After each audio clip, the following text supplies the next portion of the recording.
জামায়াতে ইসলামী কখনোই সুস্থ রাজনৈতিক চিন্তা করতে পারে না বলে মন্তব্য করেছেন বিএনপি মহাসচিব ও এলজিআরডি মন্ত্রী মির্জা ফখরুল ইসলাম আলমগীর।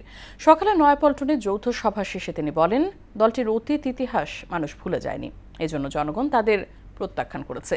অন্য এক অনুষ্ঠানে তথ্য সম্প্রচার মন্ত্রী জহিরুদ্দিন স্বপন বলেন, ফ্যাসিস্ট সরকারের লুটপাটে দেশের অর্থনীতি ভঙ্গুর হয়ে পড়েছে। তানজিদ ভুঁইয়ার আরও একটি প্রতিবেদন।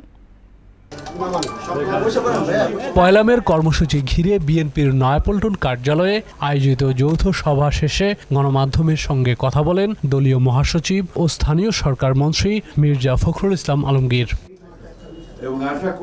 জামায়াত আমিরের সাম্প্রতিক বক্তব্যের কড়া সমালোচনা করে তিনি বলেন, যারা এ ধরনের ভিত্তিহীন কথা বলছে তাদের অতীত ইতিহাস সবার জানা, সেজন্যই জনগণ তাদের প্রত্যাখ্যান করেছে।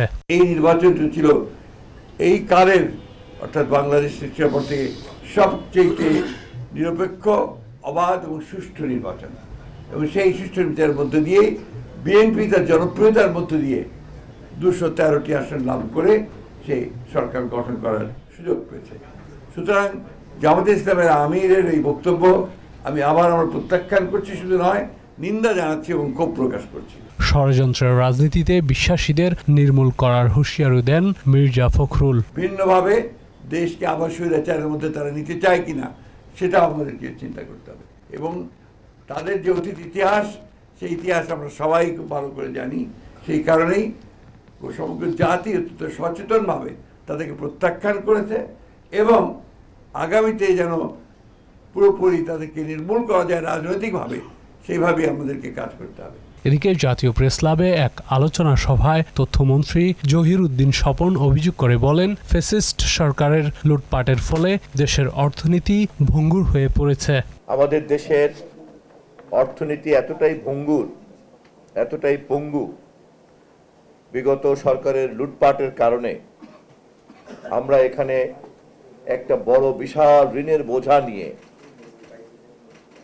জনগণের ভোটে নির্বাচিত হয়ে একটি ফ্যাসিবাদী সরকারের ধ্বংসযজ্ঞের রাষ্ট্র ক্ষমতা গ্রহণ করেছি জনগণকে সেবা দেওয়ার জন্য। কর্মসংস্থান এবং রেমিটেন্স বাড়ানোর উপর সরকার জোর দিচ্ছে বলেও জানান মন্ত্রী। রপ্তানি পণ্যের পরিধি যেমন ডাইভার্সিফাইড করতে হবে, তেমনি আমাদের রেমিটেন্সকে নিশ্চিত করার জন্য প্রবাসে কর্মসংস্থান, মানব সম্পদ রপ্তানির বাজারকে আরো অনেক সম্প্রসারিত করতে হবে। তানজিদ ভুঁইয়া, মোহনা সংবাদ, ঢাকা।